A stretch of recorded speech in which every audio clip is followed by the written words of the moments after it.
할렐루야. 오늘 금요 기도의 본문 말씀은 출애굽기 37장에 나오는 이야기입니다. 지금도 계속해서 이 출애굽기 19장 이후에는 시내산에서 모세가 하나님의 언약을 받고 십계명을 받고 내려왔다가 금송아지 사건 때문에 그냥 십계명 다 던져버리고 다시 올라가 가지고 또 십계명 받고 내려오면서 하나님께서 성막을 지으라는 이야기를 계속해서 이 긴 내용 가운데 설명을 하고 있습니다. 그래서 이것을 보면 하나님이 제일 하고 싶었던 일이 예배 처소를 세우는 일입니다. 정말 그 무한한 하나님이 우리 안에 들어오셔가지고 같이 거하기를 소원하시면서 우리에게 예배하는 인생이 얼마나 너희 광야 생활을 지나가면서 예배하는 것이 얼마나 소중한가 하는 것을 알려드리고 또 우리에게 알려주고 그리고 그래서 그 태버나클 짓는 이 일에 뭐 엄청나게 많은 분량을 지금 계속해서 이야기를 합니다. 우리는 지금 너무 지루하기도 하고 한데 하나님이 하여튼 너무나 열심히 대단하셔가지고 한 말 또 하시고 한 말 또 하시고 하시면서 이 거의 19장부터 30, 뭐 40장까지 다 이야기가 성막을 지어라, 성막을 지어라. 우리 보고 하는 말씀이 뭐겠습니까? 예배해라. 이 광야길을 지나가려고 하면 예배하면 살 길이 있다. 이 광야에 먹을 것이 있냐, 마실 물이 있냐, 아무것도 나오는 것 없는 이 땅에서 살아가려고 하면 너희가 센터에 이 태브나클 성막을 짓고 살아가고 예배하러 나오면 내가 광야의 길이라 할지라도 내가 사막의 강을 광야의 길들을 내어 가지고 너희가 40년을 지나가도 발이 부르트지 아니하고 먹을 것, 마실 것 모자라지 않게 해주겠다라고 그 기초를 쌓는 게 바로 이 태브나클 성막 짓는 이야기입니다. 그러니까 우리도 이 험난한 나그네 길, 인생길 우리가 죽을 때까지 염려, 근심, 걱정이 가득하잖아요. 제가 요즘 자주 나오는 이야기가 패키지, 근심 패키지 이야기를 자꾸 하는데 우리가 20대만 지나면 뭐 좀 더 좋은 일이 있겠지. 20대는 20대에 결혼할 문제, 연애하는 문제, 또 미래 직장 문제 걱정하고 30대 가면 또 자녀 낳고 자녀 애들 교육하는 문제, 뭐 부부 갈등 문제 또 패키지 근심거리 나오고 40대 나가면 직장에서 또 하여튼 직장의 문제, 50대, 60대 가면 이제 건강의 문제, 또 자녀 결혼해야 될 문제, 또 70대 가면 마지막 이제 인생을 노년을 보내야 될 때 또 노년의 고독, 재정적인 어려움, 건강의 어려움, 하여튼 패키지로 40대, 20대부터 하여튼 어릴 때도 마찬가지. 유치원생도 얼마나 스트레스를 많이 받는지 모릅니다. 유치원생도 그냥 인생이 고달프고 힘들고 이 고난의 길을 유치원생도 걸어가고 있습니다. 요즘은 영아 뭐 태어난 지 몇 개월도 안 되는 애한테 그 영어 교사를 보내가지고 태어날 때부터 뭐 어릴 때 옹알이 할 때 발음을 잘해야 영어 발음이 잘 돌아간다 이래가지고 3살부터 영어 교육을 시키고 하니까 이게 태어나면서부터 인생 고난의 시간을 다 지나가게 되어 있는 것입니다. 그러니까 우리는 염려는 그냥 변함없이 찾아옵니다. 이제 우리가 어떻게 대응하는 것이냐, 어떻게 대응할 것이냐, 그게 이제 우리가 훈련되어져 있는 사람은 고난을 당할 때 그걸 이제는 믿음으로 담담하게, 듬듬하게 받아들이면서 기도로 이겨내어가는, 이겨가는 사람이 있고, 세월이 지날수록 고난에 견디지 못해가지고 하나님께로 찾아야 되는데 그냥 자기가 혼자 염려, 근심, 걱정하다가 스스로 무너져서 점점 삶의 부정적이 되어지고 힘을 잃고 가는 사람.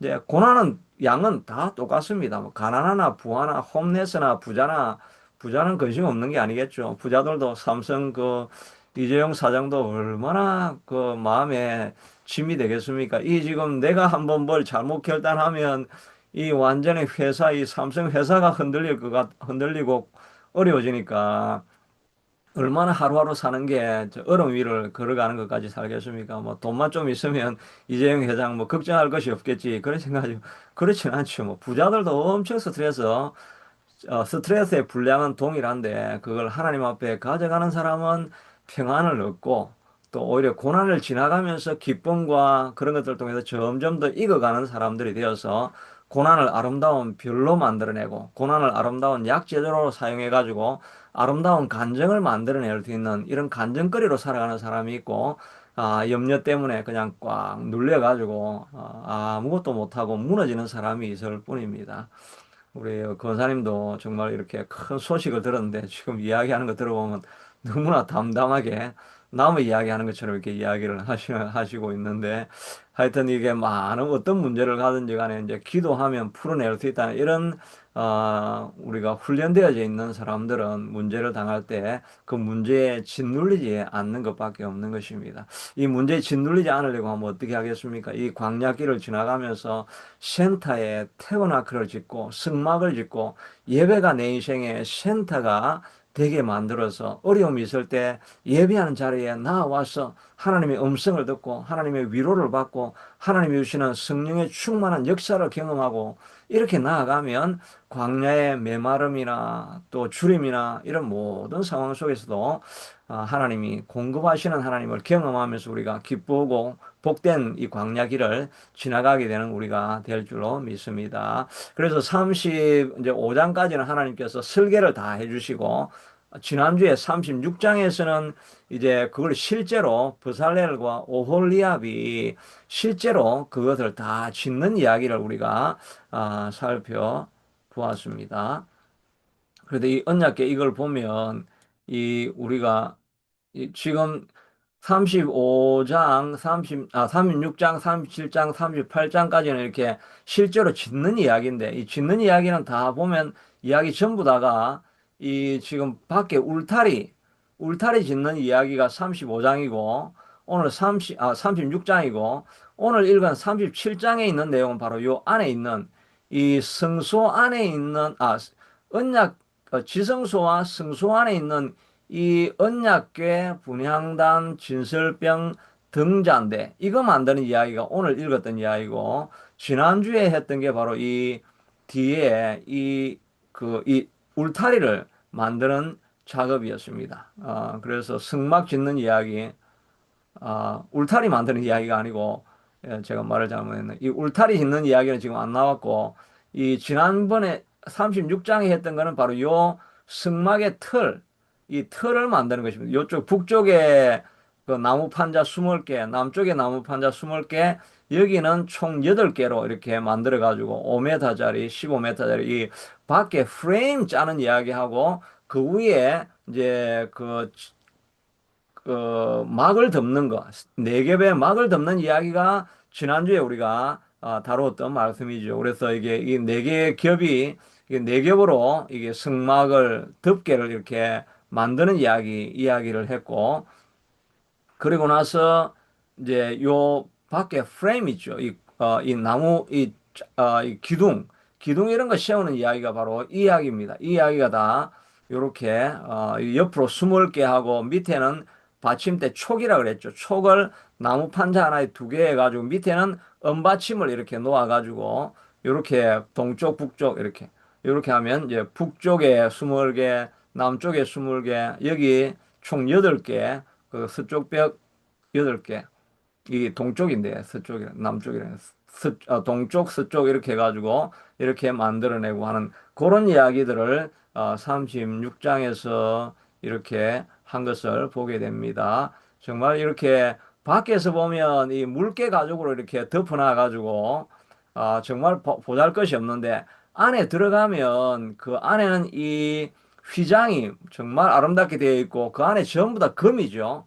금으로 분향단, 진설병, 그리고 그 금촛대 이런 게 다 금으로 되어 있지 않습니까? 그 안에 되어 있고 앞으로 그 막고 있는 성막 안에는 아름다운 휘장이 이렇게 쳐져 있어 가지고 여기에 들어가면 너무나 화려하고 아름다운 곳이죠. 이 광야에 이 메마른 땅에 이렇게 아름다운 이런 구조물이 있다는 거는 밖에서 보면 아무도 모릅니다. 안에 들어가 보면 그것을 우리가 경험할 수 있게 되는 거죠.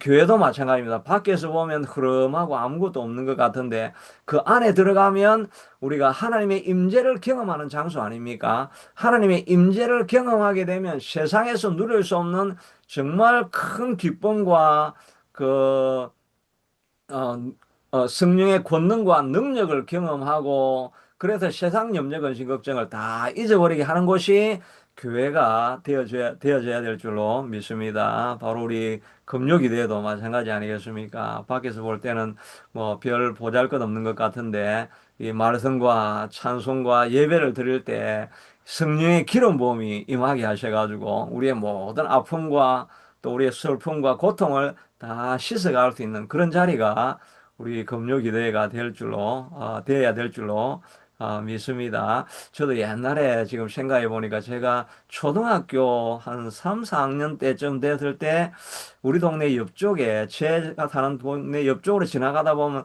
정말 흐름하게 해놓은 그 개척교회 같은 게 거기 있었던 게 지금 보니까 그 납니다. 그래 나는데 그 당시에는 그게 교회를 보면서 아이고 저런 뭐 개척교회가 흐름하게 저래가지고 저기는 무슨 또 가난한 사람들 문제 많은 사람들이 몰려가나 하는 그런 인상을 제가 그 당시에 초등학교 때인데도 그런 느낌이 남아 있거든요. 근데 나중에 그 교회가 커가지고 있을 때 제가 그 교회를 이제 가게 되긴 했었는데 지금 생각해 보면 야 그때 내가 초등학교 때 누가 나를 꼭 좀 전도를 해가지고 내가 나를 그 교회를 좀 데려갔었다고 한다면 내 삶이 얼마나 많이 바뀌었을까. 초등학교 때부터 내가 예수를 알고 복음을 알고 그렇게 좀 살았다고 한다면 좀 뭔가 좀 삶도 다르게 지금하고는 좀 다른 가치를 가지고 일찍 준비되어진 인생이 되지 않았을까 그런 생각을 해보게 됩니다. 겉으로 보기에는 다 무너져가는 것 같은데 들어가서 예수님을 만나게 되면 세상이 줄 수 없는 큰 복을 경험하는 곳이 교회인데 그걸 우리가 저도 그때 왜 그때 그 저를 좀 인도해 가지고 그때 예수님을 만나겠다고 한다면 내 인생이 바뀌었을 때 하는 그런 안타까움이 있는데 아마 우리 주변에 있는 사람들 중에서도 우리 이제 권사님도 전도하러 많이 다니시는데 정말 우리 주변에 그런 사람들이 아마 있을 겁니다. 그죠? 우리가 찾아가서 복음을 전하기만 하면 받아들일 준비가 되어 있어가지고 인생을 우리가 복음을 전함으로 말미암아 변화시킬 수 있는 그런 사람들도 아마 있을 텐데 우리가 나가서 사람을 만나지 않기 때문에 그런 우리가 가지고 있는 부활을 전달하지 못하고 있는 그런 삶을 살아가는 건 아니겠는가 하는 생각을 하면서 여하튼 하나님이 지어진 이 성막은 겉으로 보기에는 그냥 물개 가죽밖에 없어서 흐름해 보이지만 들어가서 예수님을 만나면 정말 이 세상에 줄 수 없는 최고의 영광과 기쁨을 누리게 해주는 것이 교회인 줄로 믿습니다. 그리고 나서 이제 이 틀을 짜는 이야기를 오늘 했고, 그 다음에 오늘 우리 본문이 말하고 있는 부살렐이 조각목으로 괴를 만들었으니 길이가 두 규빗 반, 너희가 한 규빗 반, 높이가 한 규빗 반, 순금으로 만들었고, 금고리 넷을 부어서 네 발에다 서니 이, 이거, 이 조각목으로 채를 만들어 채를 만들었다는 것은 이제 움직일 수 있게 되도록 하는 그 옆에 두 손으로 잡는 그 두 기둥을 만들었다는 것이죠. 금으로 사고 그 채를 양쪽으로 매어 궤를 매게 하였으며 순금으로 속죄소를 만들었으니 이렇게 돼요. 이게 지금 언약궤를 말하는 거죠. 언약궤를 만드는데 그 위에 있는 게 이 속죄소입니다. 속죄소. 속죄소인데 이걸 어, 시언자라고도 합니다. 시언자라는 말을 우리가 쓰죠. 저는 옛날에 이 시언자라고 할 때 나는 이 말이 시온인 줄 알았습니다. 시온의 자리가 있는 곳 이런 생각을 했는데 이 시온이 있는 게 아니고 시언자입니다. 이 시자는 베풀 시자고 은은 은혜 은자입니다. 은혜를 베푸는 자리라는 말로 시언자입니다.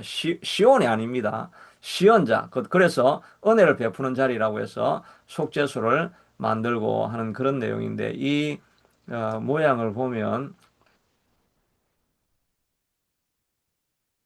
예. 모양을 보면 여기 이제 요게 속죄소 이제 속죄소 만드는 건데 이 조각목을 가지고 뭐 아까 몇 규빗 몇 규빗 했는데 이 언약궤가 1.13m고 길이가 1.13m, 그리고 높이가 0.68m, 68cm란 말이죠. 그다음에 너비도 68cm가 되고, 그 조각목을 이렇게 다 만들어 가지고 거기에다가 이 금판을 막 만들었겠죠. 이 사람들이 금판을 만들어 가지고 그걸 막 두드리고 눌리고 해가지고 그 위에다가 금을 다 입힌 겁니다. 그래 가지고 만드는 게 밑에 있는 이 언약궤고, 지금 이야기하는 이 언약궤 위에 이 속죄소라는 걸 이렇게 만들었다는 것입니다. 이렇게 모양새를 만들어 놓고 그 위에 그 그룹 두 마리 천사가 이렇게 날개를 쭉 펼쳐가지고 그다음에 고개를 쭉 숙이고 있는 이런 장면입니다. 이 여기가 바로 시언자 속죄소입니다. 하나님께서 이 속죄소에 서가지고 내가 너희에게 말하겠다라고 말하고 있습니다. 이 속죄소가 이 만드는 방법은 아까 전에 본문에 우리가 읽었는데, 이 속죄소가 왜 여기에 속죄소 시언자를 여기에 둔 것이겠습니까? 그건 바로 안에 속죄소 안에 뭐가 들어가 있습니까? 그 아론의 만나와 아론의 나무 지팡이 하나 있고 그 다음에 십계명이 들어가 있죠. 이 율법이 들어가 있는 것입니다. 율법이 안에 들어가 있는데 그 위에 속죄소를 덮어가지고, 속죄하다는 말은 커버하다, 덮어버리다는 말입니다. 우리가 율법의 죄를 우리가 지고 살아가지 않습니까? 그러니까 우리가 끊임없이 율법을 보면서 내가 죄를 지은 자이구나 하는 것을 우리가 날마다 보게 됩니다. 근데 이 죄 때문에 우리가 날마다 절망을 하죠. 우리가 다른 사람에게 화를 내고 뭐 그렇게 하고 나면, 화를 내고 나면 기분이 좋은 사람 있습니까? 화를 내고 나면 내가 왜 그때 화를 냈지? 내가 그때 화를 안 냈어야 되는데. 그 내가 조금 참고 인내했으면 그냥 될 텐데 내가 왜 그때 화를 내었을까? 그렇기도 하고, 또 우리가 음식도 이거 저 음식 안 먹어야 되는데 또 그러니까 또 먹고 싶으니까 그냥 또 먹었다가, 커피도 나도 잘 안 먹는데 커피를 먹었다가 또 이제 먹으면 밤도 새고 밤에 잠도 안 오고 이러면 또 우리가 후회를 하고 자기 인내가 없는 것을 이렇게 하죠. 그러니까 이런 우리가 살아가면서 거의 우리가 거의 두세 시간은 우리가 늘 그 죄책감에 시달린다고 정신분석학자들 뭐 그런 자료들이 있죠. 두세 시간 우리가 늘 후회만 합니다. 아이고, 내가 그때 그랬었는데, 또 내가 좀 자비를 베풀었어야 될 텐데, 이런 우리가 소극적인 죄죠. 또 때로는 적극적으로 뭐 다른 사람들에게 범죄하는 사람도 있겠죠. 물건을 훔치는 사람들도 있고, 사기를 치는 사람들도 있고, 이런 사람들도 있을 수 있죠. 그리고 또, 수가성리에는 여섯 번째 결혼하고, 이러니까, 이 마음에 엄청난 죄책감, 정죄감을, 나는 버린 여자다, 나는 버림받은 여자다, 나는 일어설 수 없는 여자다, 이런 정죄감이 끊임없이 그를 사로잡고 있을 것입니다. 또 범죄 현장에서, 간음 현장에서 잡힌 여인도 그냥 나는 죽어 마땅한 여자다, 이런 내가 뭐 다시 이 땅을 어떻게 얼굴을 들고 살아가겠나, 이런 죄책감, 이게 바로 언약궤 안에 있는 십계명의 율법입니다. 율법이 끊임없이 정죄하면서, 너는 가늠한 여자였잖아, 너는 결혼을 몇 번 한 여자였잖아, 너는 사기쳤잖아, 너는 또 하나님의 뜻을 제대로 이루지도 못하는 사람이잖아. 끊임없이 율법이, 언약궤 안에 있는 율법이 정죄를 할 때, 그런데 그 위에 뭘 덮어놨습니까? 이 속죄소, 이걸 내가 그냥 옮겨버렸네, 지금. 속죄소를 이렇게 딱 두고 있는 것 아닙니까? 이 말은 너희가 어떤 죄를 짓고 온다 할지라도 내가 이 속죄소 앞에서 너희에게 말할 것이다 라고 이야기를 하고 있습니다. 출애굽기 25장 20절에 보면, 거기서 내가 너와 만나고 속죄소 위, 곧 정극의 위에 있는 두 그룹 사이에서 내가 이스라엘 자손을 위하여 내게 명령할 모든 일을 내게 이루리라. 이 두 그룹 사이에서, 이 두 그룹 사이에서 하나님께서 직접 말씀하시겠다고 출애굽기 25장 22절에서 말합니다. 속죄소 위, 정극의 위에 있는 두 그룹 사이에서 내가 이스라엘 자손들에게 말하겠다는 것입니다. 이 말은 무슨 말입니까? 너희가 많은 죄를 짓고 나와도 내가 너희에게 은혜를 베풀어서 너희의 죄를 내가 다 덮어버리고 속죄를 하고 너희에게 말하겠다는 것입니다. 지금 신약에 와가지고는 예수님의 보배 피로 너의 모든 죄악을 내가 다 덮어버리고 너를 새로운 피조물로 여기며 너에게 말하겠다는 약속의 말씀이 바로 이 시온소, 속죄소가 상징해 주고 있는 것입니다. 우리가 어떤 죄를 지고 있든지 간에 율법이 너를 뭐라고 정죄하든지 간에 나는 그 죄를 다 덮어버리고 너를 용서하고 새로운 피조물로 내가 너희를 거룩한 존재로 만들어서 너를 새롭게 사용할 것이다. 세상이 너희를 아무리 정죄한다 할지라도 내 앞에 설 때는 내가 예수님의 보배 피로 너희 죄를 다 덮어버렸기 때문에 나는 너를 거룩한 존재로 새로운 피조물로 너를 사용하고 그렇게 너를 앞으로 새롭게 하겠다는 약속이 이 언약궤 안에 담겨져 있는 것입니다. 그러므로 우리가 주님 앞에 나아올 때마다 예배할 때마다 저도 주일날 늘 예배할 때마다 예수님의 보배 피로 지난 한 주간에 우리의 허물을 다 씻어주시고 우리를 새롭게 맞아주시옵소서라고 이렇게 기도하는데 주님 앞에 십자가 앞에 나가면 우리가 새로워지게 되는 줄로 믿습니다. 과거에 아무리 많은 허물이 있어도 예수님 앞에 속죄소 앞으로 나아가면 우리의 죄를 다 사해 주시고 우리를 새롭게 새로운 피조물로 거룩한 존재로 우리를 불러주시게 될 줄로 믿습니다. 그래서 우리를 자꾸 정죄하는 것은 사단의 소리입니다. 절대 사단이 정죄하면서 너는 이런 허물 때문에 다시는 일어나지 못한다고 할 때 내가 예수님의 보배 피로 말미암아 나는 반드시 일어설 수 있다. 나는 주님 안에서 거룩한 새로운 피조물이 되었다. 이것을 날마다 자기에게 새롭게 결단하면서 승리하는 길로 나아갈 수 있게 되기를 축복합니다.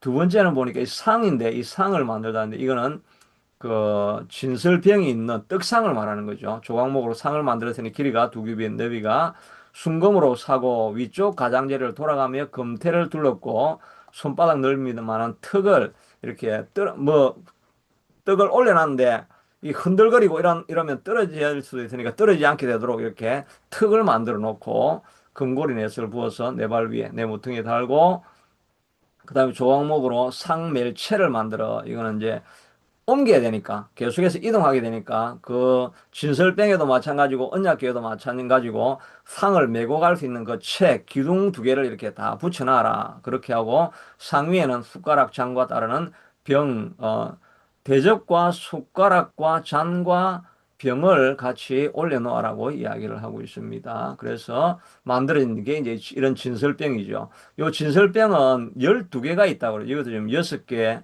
6개, 3개 곱하기 4니까 12개가 있죠. 12개, 아까 말한 것처럼 이 턱을 이렇게 만들어 놓아가지고 떨어지지 않게 하고 요 채를 만들어가지고 들고 갈 수 있게 쉽게 만들어라. 이렇게 말하고 있습니다. 그리고 여기 보면 병도 있고 대접도 있고 숟가락도 있어야 되는데 여기 지금 숟가락은 없는데요. 이렇게 떡을 만들어 놓아라고 하는데 이 떡의 이름이 뭐냐니까 진설병인데 이 bread of presence, bread of the presence입니다. 이 원래 언어는 임재의 떡이라는 말입니다. 하나님께서 이 12지파를 날마다 지켜보고 있는 임재의 떡 혹은 bread of face라고 원어로 되어 있습니다. 하나님의 얼굴이 항상 머무르고 있는 떡이라는 것입니다. 그래서 이 떡을 매일 아침마다 12개씩 바꾸어내고 그 가지고 나온 떡은 우리가 먹기로 되어져 있습니다. 그래서 제사장이 그걸 먹게 되는 거죠. 이 떡이 상징해 주는 거는 하나님께서 끊임없이 12지파를 언제나 지켜보고 있다. presence. 항상 우리 하나님이 거기 이 12지파 안에 present 하고 있다. 거기에 함께 있다는 것을 상징해 주고 있는 내용입니다. 그러니까 우리가 어디에 있든지 들어가며 나가며 출입을 알고 우리의 마음의 생각을 알고 어떤 고민과 염려를 가지고 있는지 우리 하나님께서 거기에 현장에 들어가셔서 다 알고 있다고 말씀해 주시고 있으니까 우리가 해야 될 일은 너희 염려를 주께 다 맡겨버리라. 이는 주께서 너희를 권고하심이니라. 주께서 He cares about you, so cast your burden to God이라고 되어 있죠. 하나님 앞에 염려근 심걱정을 우리는 다 던져버리면 됩니다. 하나님께서 우리의 염려근심 걱정을 다 알고 지켜보고 있기 때문입니다. 우리 김성애 원사님의 염려근심 걱정, 또 국정화 원사님, 우리 사모님의 염려근심 걱정을 주님 앞에 우리가 다 날마다 던져 놓아야 하나님 앞에 다 던져버릴 수 있게 되기를 축복합니다. 또 이 진설병을 통해서 예수님께서 친히 말씀하시기를 나는 생명의 떡이라고 하면서 이 떡을 마시라고 했으니까, 먹으라고 했으니까, 이 생명의 떡은 한편으로는 하나님의 그 말씀이지요. 이 말씀을 아침마다 이렇게 다 바꾸어 내지 않습니까? 어제 먹은 떡을 거기에 두면 안 됩니다. 아침마다 하나님 앞에 새로운 떡을 공급을 해야 됩니다. 우리도 마찬가지입니다. 우리가 어제 먹은 떡으로는, 어제 먹은 은혜로는, 어제 깨달은 그 하나님의 말씀으로는 오늘을 살 수가 없지요.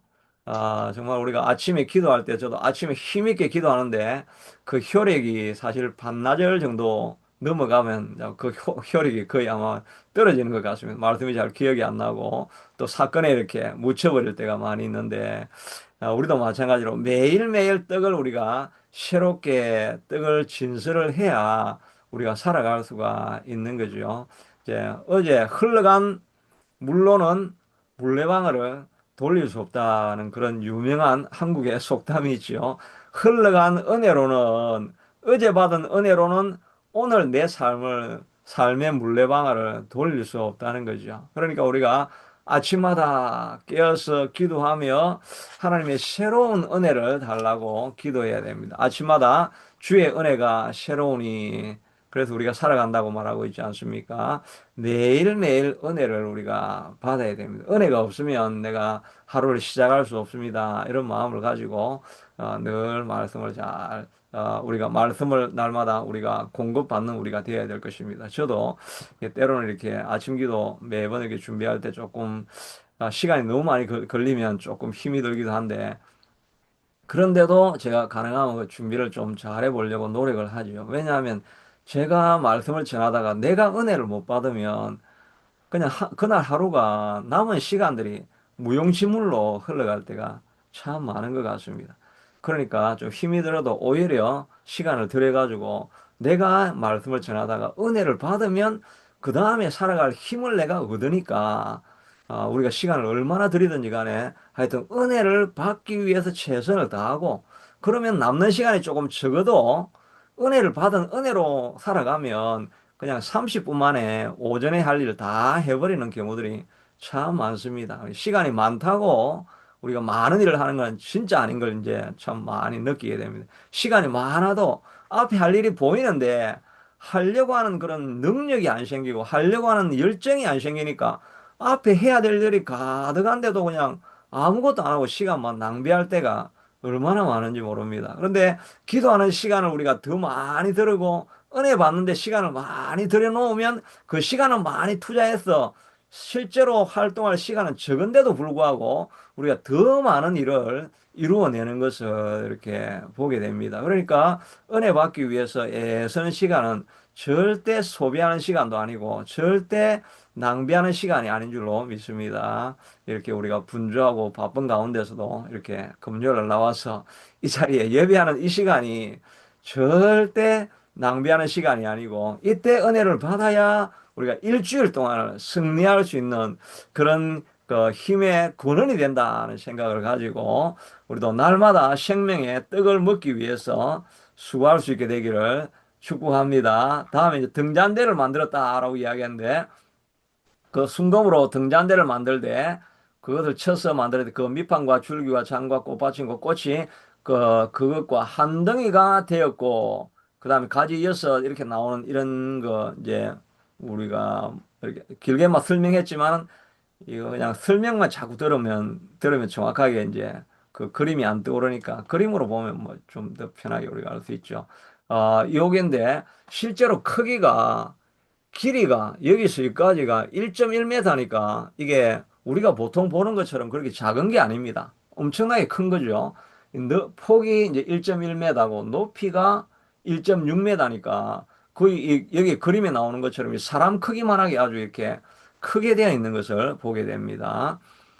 그리고 여기에 보면 뭐 마디 몇 개, 여기 이 그림에는 좀 정확하게 안 나와 있는데 여기 살구꽃 이렇게 몇 개가 다 이렇게 그려져 있다고 그랬죠. 이 살구꽃은 지금의 아몬드입니다. 아몬드 제가 그래가지고 유튜브에 아몬드 꽃이 어떻게 생겼나 이렇게 제가 한번 봤습니다. 그렇게 보니까 여기 보이는지 모르겠는데 여기 그림 여기 보입니까? 이게 요 그림 여기 보면 꼭 벚꽃까지 생겼죠. 진짜 네. 여기에 아몬드 그 재배하는 단지가 있잖아요. 그 단지의 사진을 이렇게 유튜브로 쭉 찍어준 걸 보니까 진짜 우리 그 진해 벚꽃 있잖아요. 그 벚꽃 날리는 걸 하고 똑같이 이렇게 피어 있더라고요. 그래서 우리가 여기는 벚꽃을 살구꽃이라고 이렇게 한국말 번역은 그렇게 했는데 이 꼭 이제 그 벚꽃같이 이렇게 생겼습니다. 그러니까 붓꽃 같은 것을 여기에 계속해서 이렇게 달아놓는 이런 모습을 보게 되는데 이거 전체다가 총 어, 금 1달란트 34kg로 이렇게 만듭니다. 34kg면 금이 뭐 꽤 엄청나게 무거운 거잖아요. 그런데 이거를 하나도 떼지 아니하고 전부 다 하나로 이렇게 연결돼 있는 이거 부치가 그 각기 만들어 가지고 이렇게 조합을 한 게 아니고 이 한 금덩어리 안에서 이렇게 나와야 된다고 이렇게 한 덩이가 되게 하라 이렇게 말하고 앞에서 설명을 그렇게 해놨죠. 이거 마치 포도나무와 가지와 같아서 우리가 가지에 딱 붙어 있지 아니하면 열매 맺지 못하는 것처럼 우리도 주님의 그 가지에 붙어 있으라고 하는 포도나무와 가지에 비유해 그런 상징성을 주는 그런 내용입니다. 딱 붙어 있으라고 하고 그 다음에 여기에 이제 기름을 붓는데 이 밤마다 제사장이 들어가 가지고 이 지성소에는 못 들어가지만 성소에 제사장이 들어가죠. 제사장이 들어가서 거기에 심지가 꼽혀 있는데 심지에다가 불을 붙입니다. 옛날에는 성냥으로 안 붙이고 아마 제단에 있는 그 불이 항상 켜져 있으니까 그 제단 불에 있는 불을 붙여가지고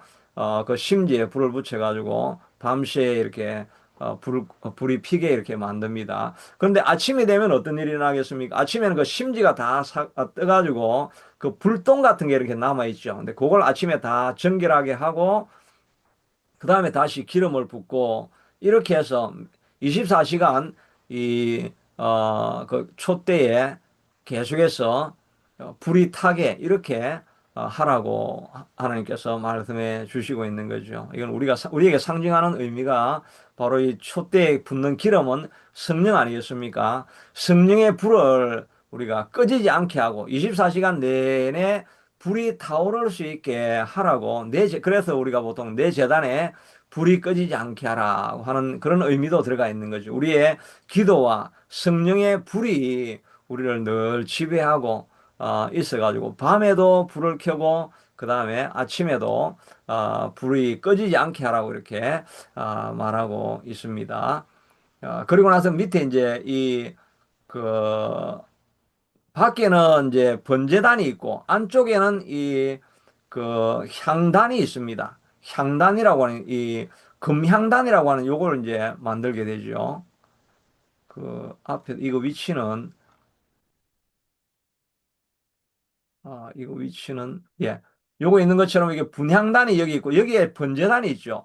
번제단은 노스로 만들고, 이 분향단은 금으로 만듭니다. 그리고 앞에서 우리가 봤던 것처럼 진설병상이 있고, 금촛대가 있죠. 요 분향단 위에, 여기에 분향단이죠. 향을 붓는 데죠. 우리 지난번에 여기 한번 설명이 다 됐는데, 이 향을 붓는 곳입니다. 그러니까 여기에도 처음에 하늘에서 불이 내려와가지고 여기에 불이 항상 꺼지면 안 됩니다. 그리고 나서 여기에 있는 불을 가지고 요 분향단에 가서 불을 계속 붙여 놓습니다. 그리고 아침에 여기에 그 기름을 부을 때 여기 와가지고 여기에다가 다시 향에다가 기름을 다시 이제 향을 가지고 와가지고 불을 계속 붙입니다. 요 향단 안에 이렇게 숯불이 이렇게 들어가 있습니다. 요 불이 있는데 요 위에다가 이렇게 그 향을 이제 특별하게 만든 그 향을 여기에 넣게 되죠. 그러니까 성막 안에 성소 안에 계속해서 이런 향기가 계속해서 24시간 내내 그 피어오르게 되어 있습니다. 향은 우리가 뭐 잘 아는 것처럼 성경에 나와 있는 것처럼 이 향은 우리가 하나님 앞에 드리는 기도라고 이렇게 되어 있죠. 시편 104편 141편 2절에 보니까 나의 기도가 주의 앞에 분향함과 같이 되며 나의 손드는 것이 저녁 제사같이 되게 하소서라고 해서 이 타고 있는 이 향에 계속해서 올라가는 것이 우리의 기도가 되라고 이렇게 말씀하고 있는 것을 보게 됩니다. 그러니까 아침마다 이 기도가 하나님 앞에 올라가야 되고 또 밤새 내내 우리 안에 그 금초대를 통해서 성령의 불이 타오르고 있는 그것이 바로 하나님의 임재를 경험하는 장소인 것입니다. 우리 인생에서 가장 복된 것은 바로 예수님을 만나는 것이 하나님의 임재를 경험하는 것이 우리의 가장 큰 복 아니겠습니까? 또 하나님의 임재를 경험할 때 하나님의 축복을 경험하는 우리가 되지 않습니까? 그러니까 하나님의 임재를 경험하려고 하면은 이와 같이 날마다 성령의 기름이 충만하게 되어야 되고 또 우리의 기도의 향기가 날마다 하나님 앞에 올려져 가고 있는 이 성소에 들어갈 때 우리가 하나님의 임재를 경험하게 되어지고 하나님의 임재를 경험할 때 우리의 염려 근심 걱정이 사라지게 되고 하늘에서 임하는 큰 평강을 우리가 누리고 살아가게 되는 우리가 되는 줄로 믿습니다. 그래서 이 번제단의 이 성소의 모습이지만 이 성소의 모습을 통해서 우리가 어떻게 하나님의 임재를 경험하는 장소로 들어갈 수 있는가 하는 것을 생각하며 날마다 말씀의 떡을 먹고 성령의 기름 부음이 멈추지 않게 하고 그리고 우리의 기도의 향기가 날마다 올라가는 이런 우리의 삶을 통해서 하나님의 임재를 경험하고 하나님의 임재가 임할 때 하늘의 큰 영광과 기쁨을 보는 우리가 될 수 있게 되기를 축복합니다. 하나님 감사합니다. 이렇게 성소를 만드시는 것도 우리의 삶에 연결하기 위해서 모든 내용들을 하나님 구성해 주시고 말씀해 주시니 감사합니다. 밖에서 보면 해달의 가죽으로 별 볼 없는 모습이지만 성소 안에 들어가서 하나님을 만나게 될 때 세상에서 경험할 수 없는 놀라운 축복을 우리가 경험하게 되는데 하나님 이 놀라운 성소에 하나님의 임재를 경험할 수 있게 되도록 우리도 하나님 앞에 나아가게 하시고 이 세상이 그리스도를 알지 못하기 때문에 해달의 거칠은 겉모습만 바라보고 주님 앞에 나오지 않는 백성들을 깨우쳐서 주의 임재 앞으로 인도하는 우리가 하나님 될 수 있게 하도록 축복해 주시기를 간절히 원하고 소원합니다. 이 사명을 가지고 우리를 어두운 데서 불러내었는데 이 사명을 감당할 수 있는 우리가 다 될 수 있게 하도록 하나님 축복해 주시고 도와주시기를 원합니다. 성소 안에 들어와도 하나님 촛대의 기름이었고 아버지 하나님 제단의 향기가 올라가지 않으면 하나님의 임재를 경험할 수 없을 터인데 아버지 하나님이여 주의 성소로 들어와서 교회로 들어와서 하나님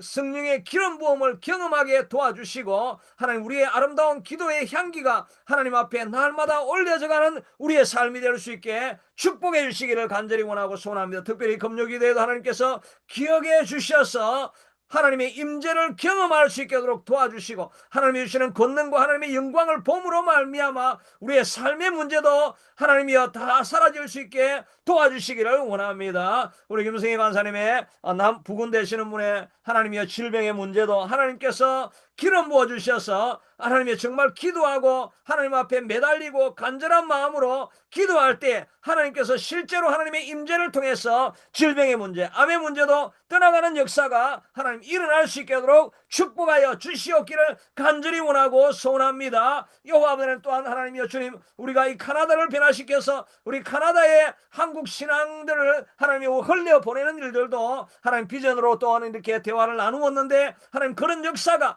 기도하는 사람들을 통해서 또한 일어날 수 있게 되도록 또 하나님께서 기름 부어주시고 축복하여 주시기를 간절히 원하고 소원합니다. 우리 새참빛교회도 하나님의 주님 미약하지만 예배할 때마다 하나님의 임재를 경험할 수 있게 되도록 아버지 하나님이여 주님 분향단의 기도가 올라가게 하시고 성령의 기름 부음이 가득가득 넘칠 수 있게 하도록 그 예배도 하나님께서 지켜주시기를 간절히 원하고 소원합니다. 그래서 우리가 계속해서 기도할 때마다 하나님께서 함께 하시고 우리의 모든 기도를 응답하여 주시옵소서. 예수님 이름으로